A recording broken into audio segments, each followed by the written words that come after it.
Georgetown parents either love or hate Jeff Reid. Jeff is the founding director of Georgetown's Entrepreneurship initiative, fondly known as Startup Hoyas. And, parents hate him because they paid a good chunk of change for their kids to get an education and get a good job once they graduate. Or as the parents would say, a significant financial investment on which they expect a substantial financial return. But instead, their son or daughter comes home and says, hey, I want to be an entrepreneur. No, I don't have a job after I graduate because I want to be an entrepreneur. And on the other hand, though, there are parents who love Jeff Reid. And that's because their son or daughter has found a passion and a fire to build their own destiny. I just called Jeff Reid my partner in crime. So please help me welcome Jeff Reid, who will have us take a walk in the shoes of a rural entrepreneur.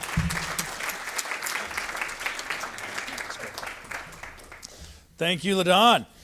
So how's everybody doing this afternoon? All right, we got a little sunlight in here. We're going to be a little more interactive in this segment of the program. You guys have been sitting still, learning a lot, patient, absorbing a lot of things. There's been some good dialogue, but now we're going to get even more interactive. First of all, I'd like for those of you who are entrepreneurs, whether you've started a company in the past, whether you're running your own company now, whether you call yourself an entrepreneur, if you call yourself an entrepreneur in any of these definitions, raise your hand, all of our entrepreneurs. Let's applaud these folks. All right. I know, I think Jim Clifton had to leave, but I would say the American spirit is alive and well. We are dreaming it and building it. And I get to work with young people every day, and I can tell you the future of America is strong. I don't disagree with some of the facts and statistics that he cites, but I can tell you that there are people who want to change the world and are going to do it. I do agree with one of his main points that if we can identify those people earlier and younger and then help them and coach them and mentor them, we can save them from a waste of a career at JP Morgan or any other big company XYZ, right? And that's a lot of what we do here. But enough about Georgetown stuff. I can tell you that we have so many students who want to be entrepreneurs. And entrepreneurs like those of you who we just recognized, you're solving problems, right? You're creating value, you're creating jobs, you're doing amazing things for your community, and you deserve to be applauded.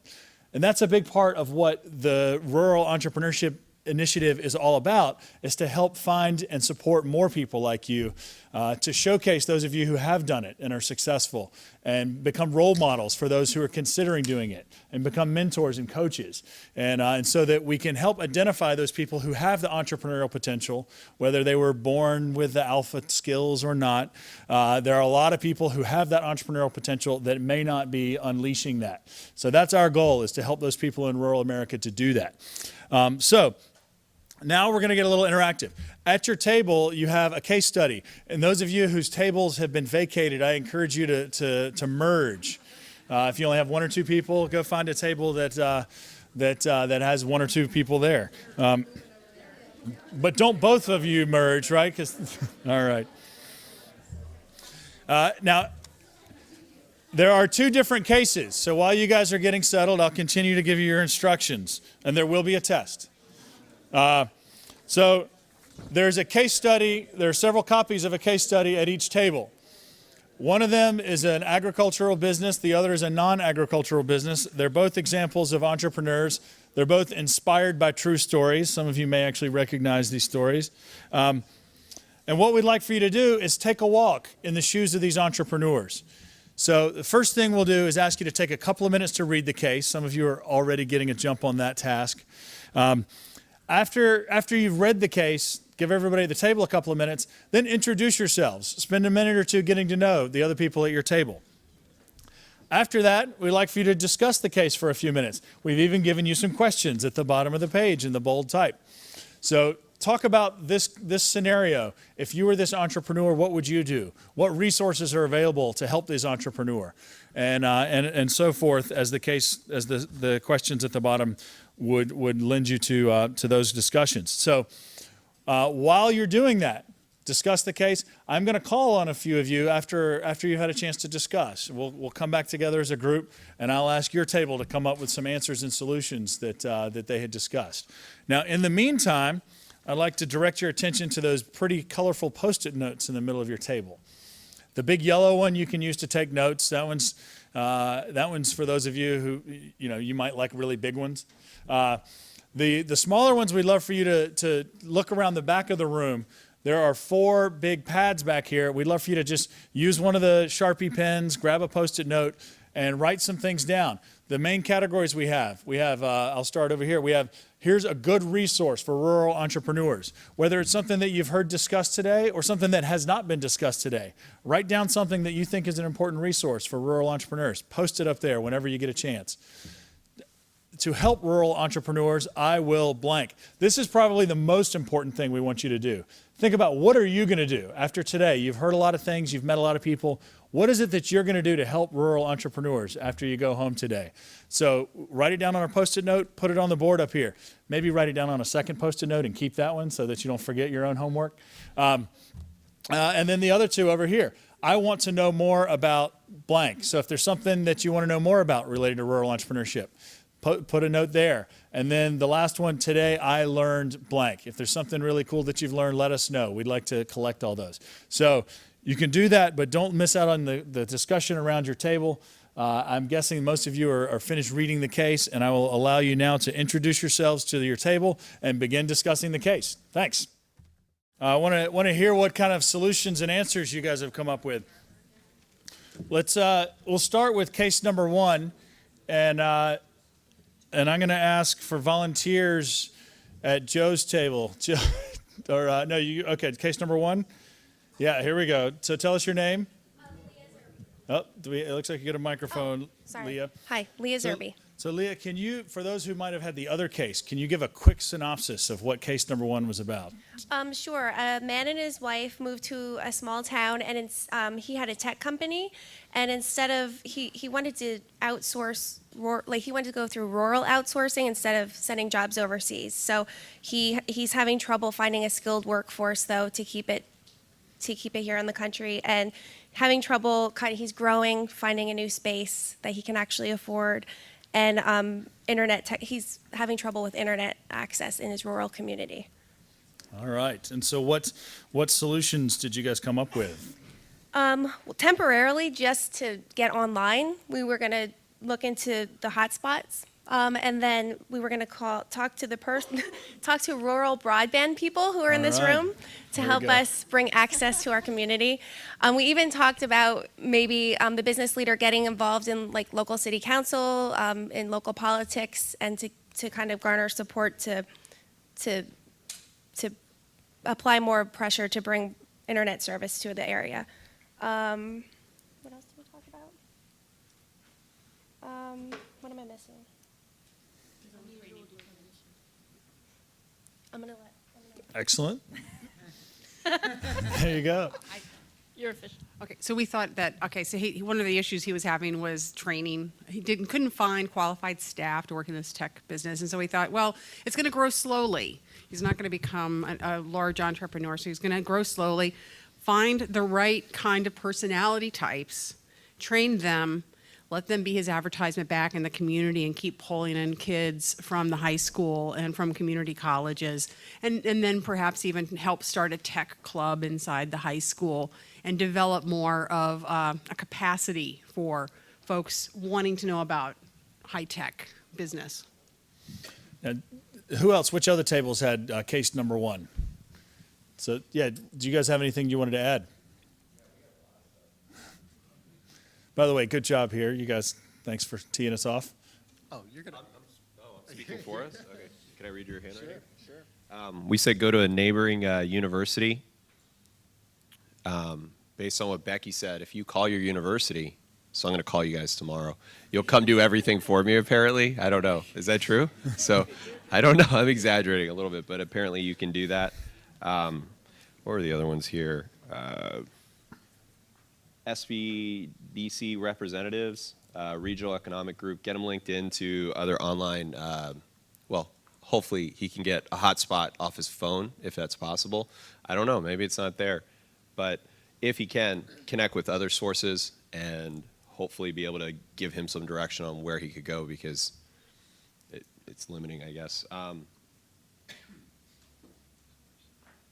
Start small, like they were saying. Don't go too crazy, and definitely don't look for a big building to just work out of his house for now. I mean, he's going to be outsourcing with other people in different places anyways, so he might as well just stay at his home and save costs instead of trying to get a building. I think that was the third question. And then I don't think we got to the point on the last one where it says, do you think things are going to work out for this entrepreneur? And I'm going to put my foot in my mouth based on what me and you were talking about over here about spirit and whatever, because what I'm going to say is, yeah, I think he'll be successful if he works his ass off and he puts his spirit into it. But I think that's But my just don't opinion. depend on a government loan, right? It's That's- very much dependent on a government loan, yeah. Yeah. But no, I think he will be successful, So, but it's really so up some to of him. these issues are pretty common, right? You guys, did any of these resonate with you? Like access to talent, right? We talk about job creation in rural America, but then a lot of times it's hard to find people to do the jobs that are being created. Does that sound like a common issue? Yes. There are some places, and I'm sure this is just one example of many in the United States, but in Estherville, Iowa, they have a summer institute for entrepreneurial training, and they bring in not only high school kids, but kids from local colleges too. So those types of institutes, I'm sure, are throughout the United States. Also, another thought I had was in Tennessee, of all places. I can say that I used to live there, so they have just started giving, and I'm sure you read this, 2 years free education to all persons interested in attending community colleges. Well, why couldn't they incorporate some form of entrepreneurship curriculum in that free 2-year training that they're providing all people who are interested? I mean, that's an amazing entree into. I think that's great. The business Entrepreneurship world. education for everyone, right? That puts me in a good spot. Excellent. So, okay, let's shift gears to case number 2. Thank you guys for that. So case number 2, let's see, this table over here. Chris, you or does anybody else at your table want to take the lead on kind of giving a synopsis of what the case was about for those who didn't read it, and then some of the solutions that your table came up with? Okay, the entrepreneur in this particular case has a pasta sauce that people in his local market are very fond of, and he's just recently got some orders for a salad dressing in an Asian country. So what he wants to know is what his actual business math should be, why has he been producing and not particularly making money, and how should he address these challenges? What we thought that he should do is definitely differentiate his product, because there are a lot of pasta sauces and salad dressings on the market. He could do that through branding and positioning, and also by testing end users through target market research and actually letting people try the sauce and seeing what they like and don't like, and maybe adjusting the recipe slightly. The resources that he could use, there's certain commerce programs available in the Appalachias. There's also government programs. One in particular is the Network Appalachia. He also needs to get with the SBA and work on his business plan and make sure it's viable, because if he is doing so well with this sauce and not making money, there's a hole in it somewhere, and he definitely needs to figure that out. His main thought is, should he start his own manufacturing facility? Well, he's currently producing this sauce in a shared kitchen. We think that's probably the best place for him right now, because he's working with other entrepreneurs making products, and they probably have certain strengths that he can use to his advantage. So that was our thoughts on it, that he should probably stay where he's at for now, try to hone in on his business plan, and work on turning a profit before he expands anymore. Anybody else that did case number 2 want to jump in? There we go, right over here.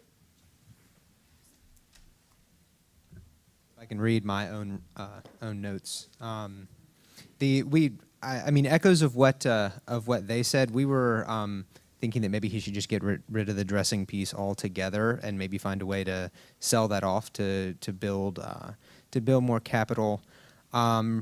again, like what makes his company great is the taste of the sauce. It's really distinctive. So making sure that he returns to that core and just does things that that build upon that. Maybe hire a part-time manager, somebody who can help him manage his finances. If he's a passionate chef type of guy, sounds like he needs to needs a better understanding of his costs and his revenue streams. And then, just thinking about how to push his brand awareness, we thought about farmers market's a really simple, low overhead place for him to get some exposure, and then maybe traveling to different places and doing pop-up events, maybe in partnership with some of the other folks in the group kitchen, could be an interesting way to build energy around the brand. And then resources-wise, they came up with some incredible ones. The Blue Ridge Food Ventures group sounded really awesome. The Project for Public Spaces also sounded really good. And then the Chamber, of course, would be really good for a small town. Excellent. By the way, anytime you have one of those cool resource ideas, make sure somebody puts it up on the board in the back, too. I know you guys mentioned a few as well. So let's make sure we collect those and capture those good resources. Other thoughts on case number 2? Yes, sir. Mr. Sheridan. We wanted to win this analysis. The MBAs in the crowd, I told them we're not just going to analyze, we're going to win. I'm just kidding, but not really for the MBAs. So there were some assumptions we kind of had to assume with the case. We felt that he's really good at product development, sales, and marketing. But every time he has success on sales, there's a lot of challenges actually producing the product, which kind of was the weakness. And so we kind of felt there had to be some level of success and some level of market presence to even get Asian customers, but building it yourself might not be the best way to reach them. So in our kind of Get Creative section, in addition to what a lot of the other folks said, we thought maybe that he could approach Department of Commerce or take a trip and maybe license recipes on the Asian market and really get out of if his excellence is coming up with recipes, maybe he shouldn't be the one to build them. So to focus on that. We also felt that the business was at a point where he probably needs an advisory board, and again, one focused on operations, and maybe answer the more kind of esoteric questions of should we do just pasta sauce or expand the lines. So those are ours. Any other thoughts? Is this making you hungry, talking about pasta sauce? And we still might have some snacks, some desserts still over here. Oh, over here, yes. Let's not miss on the table that's over there in the sunlight. Must have some bright ideas. The only thing I would add to conversations we've already had, you guys have talked about Department of Commerce. Foreign Agricultural Service, that's what they do, is sell food products and talk about food supply chains and things of that nature. So that would be the only addition that I think we'd make to that list. So say that again. What's the name of that? The Foreign Agricultural Service, FAS, they are your agricultural rep overseas. Excellent. Excellent. So some of you, does anybody recognize these cases? Does this sound familiar? As it turns out, these are inspired by true stories, and I'll give you guys the outcome, right? Both companies are thriving. They are growing fast. The outsourcing company, the true name of that company is Onshore Outsourcing, started outside of St. Louis, out in Macon, Missouri, and now they have several facilities, including a new one in Georgia, and they employ hundreds of people using the outsourcing model that has been popular in India and other countries. Now they do that in rural America, and they're growing like crazy. The entrepreneur there is Shane Mays. So that's a great story that we'd love to see replicated. The food business in Appalachia is Vino de Milo, and that company is also growing, based out of Athens, Ohio. Jonathan Milo Leal is the entrepreneur there. And they do have many, many product lines. You can check out Vino de Milo on their Facebook page, and you can see a whole lot of different products. And so both of these are successful rural entrepreneurial stories. I'd like to thank our friends at the Center for Rural Entrepreneurship for helping me come up with these. So those are a couple of case studies. Hopefully those of you who are not rural entrepreneurs got a little bit more of a taste for what it's like to be one, to walk in the shoes of a rural entrepreneur. We now have another, perhaps the most important part of the day. I know in a little while we're going to announce the semifinalists of our challenge, but before then, I'd like for you guys to think for a little bit and talk to the people around you about what you're going to do next, right? This is the perhaps most important part of the day. now that you've learned a lot of things, you've met a lot of people, you've heard a lot of speakers, what is it that you're going to do to help rural entrepreneurs? And talk about that at your table. And feel free to get up and move to another table if you don't like those people, or if you just want to make some new friends. But let's talk about what's going to happen next. What might you do next? And definitely, while you're doing that, put some notes on the boards. Think about the things. It looks like we only have one note over here where it says, "Today I learned X." So hopefully you guys can add a few more things during this next part of the conversation. Thanks. I hear some more good conversations going.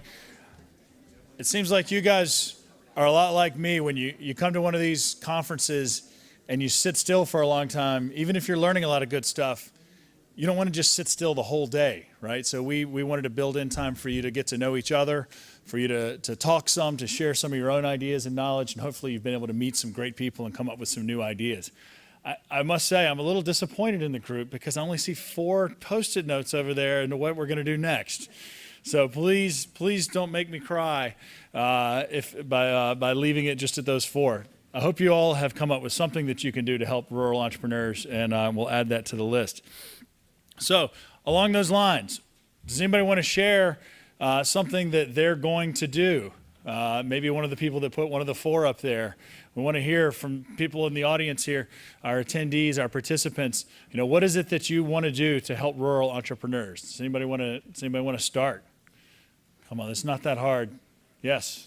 Oh, thank you. I'm sorry, I didn't. Okay, I'm actually volunteering on behalf of 2 people at this table who are rural entrepreneurs, and their assignment they're taking on is to prosper so that they can take their business. When it prospers, they will hire people, they will tend to their development, they will give back to their community, and they will build something that is uniquely contributing to their local community in a way that nothing else can replace, and that is a prosperous local business. Congratulations. That's great. That's a wonderful thing. That's right. If you are an entrepreneur, perhaps the best thing you can do is just to keep being good at what you do. Yes, whoever's got the mic, you can pass it around to people who've got their hands up. Great. No surprise, am I on? Yes. I'm on, okay. I'm going to continue to lobby for one's ability to use one's IRA or similar device to invest in one's own company under certain circumstances, and particularly if you're going to make an investment in poor, distressed rural communities. In spite of the Secretary's response, I also will continue to urge that there be developed some form of a matrix that is really designed for an entrepreneur, that allows an entrepreneur to understand the subtleties of various USDA programs so that they can plan ahead in terms of how they might use those programs in their company. And then lastly, being a person of color, I can tell you that there are some challenges in raising capital. Even our panelists said there's this convenience thing. You kind of know, you kind of do business with people that you know. It's a fact, it's real. And if that's the case, then I am currently working to try to bring together some African American business folks and investors to create a mechanism that helps us as a group of people raise funds that we can invest in our own companies, not to be exclusive or anything like that, but just to be at the table. Great, thank you. And by the way, I should have asked everyone if you just introduce yourself as you tell us what you want to do. And I've been kind of passionate about entrepreneurship for a while now. And in addition to what I'm going to be doing, I'll be training youth in my endeavor to be job ready and then move on to management ready and then entrepreneur ready from 14 to 18. But in addition to that, they made the mistake of inviting me to the 5-year planning session for the local school district, and that was their big mistake. I pulled the Chamber of Commerce person, and we put in their 5-year goals that they would start teaching entrepreneurship courses in the K through 12 grades, and I will stay on them to make sure that happens. That's great.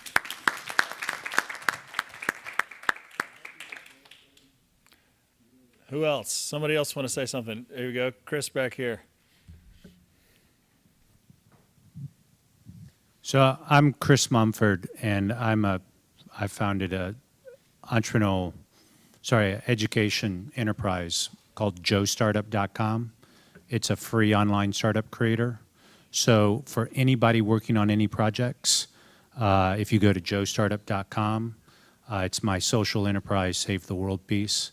There is a curriculum and a book associated with it, but I'm currently working in projects in Eastern North Carolina, Edge and Nashcombe County, Rocky Mountain area on that. So if anybody could use that resource, I'd be delighted to work with you on it. Great. Thanks, Chris. Anybody else want to share what they plan to do to help rural entrepreneurs? It's a shy group. I know there's some more good stuff out there. Over here? And also find the link, hopefully find the link to the recording that you've made of this session today. Is it going to be archived? Somebody tell me where we'll find this. Will this be on strongruralamerica.com? Right, I know that it was streamed, but is it going to be there for? Yes, it might take us a couple of Perpetually. days, but it'll be up there soon. Great, but I think a lot of people would enjoy seeing this and knowing about it, so I'm going to share that. Thank you. All right. Since you- Great. And there was another one over here. It's always been Branch's intentions, and I don't want this to seem like an advertisement for our purpose. But what we're going to do is we're going to teach youth, particularly in rural America, how to get started on projects and how to stay on projects. I taught at a university, mechanical engineering, and one of the problems we always had was the students they had no idea what it took to do any kind of a project. And in my case, it was mechanical, but nonetheless. And that's something that stimulated, part of what stimulated Branches was to get that experience out to younger kids in high school so that they'll know what it is to start and finish a project. So in saying that, I want to say to the people in this room, keep going, finish the project. Great. Thank you.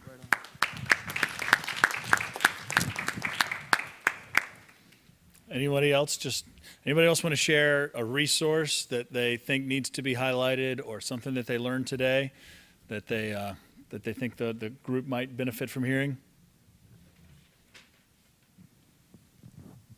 I'd be happy to share a free resource. It's online.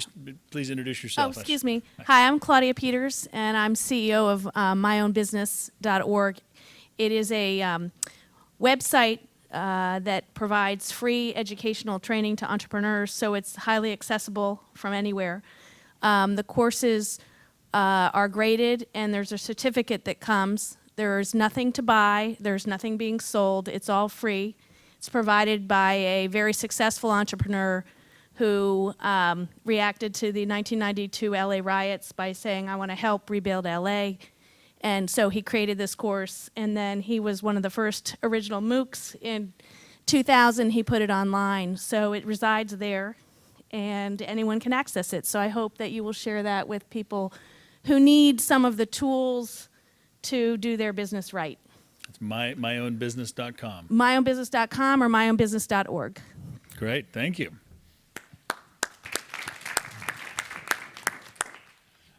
Yeah, all right. We've got one more. I know. That's great. Yes, please. Okay, there's an organization called I've heard a lot of folks talk about entrepreneurship for kids. So there's a group called the National Foundation for Teaching Entrepreneurship. They're headquartered in New York City. They, around the country, they help to fund teachers to teach entrepreneurship in their classes. Their materials are sanctioned as high quality educational materials. I have personal experience in seeing how the program can be run successfully in my state. So I would highly recommend that to those. That's great. The name is actually changed to Network for Teaching Entrepreneurship, but it's still the same acronym, NIFTY. That's where I used to work too. So that's a great program. Yeah. So thanks for that resource. I think youth entrepreneurship is a theme that we've heard a lot of today, and that's a big. I think it's a really important one. NIFTY's a great program. Junior Achievement, Build. There's several others that are doing similar work. So if you're not familiar with those programs, find one that can help you and your community. Okay, so what I'm going to do to help rural entrepreneurship is continue working with my colleagues here at Georgetown and with the folks at the Farm Bureau on this overall rural entrepreneurship initiative. And one of the centerpieces of that initiative is our Rural Entrepreneurship Challenge. Right, so today we've had a good conversation. We've had a thought leader conference. One of the next things that's going to happen in the initiative is the continuation of the Rural Entrepreneurship Challenge. And what the challenge aspires to do is to highlight and encourage amazing rural entrepreneurs all over the country. So we had over 200 applicants this year. These are all aspiring entrepreneurs who wanted to compete for prize money, attention, mentoring, advice. And we've now narrowed it down to the top 10, which are our semifinalists. And I'll tell you, well, you'll get to hear a little bit more. You'll get to hear who the 10 are in just a couple of minutes. And you'll hear a little bit more about our applicant pool from my colleague, LaDon Mantegi. LaDon.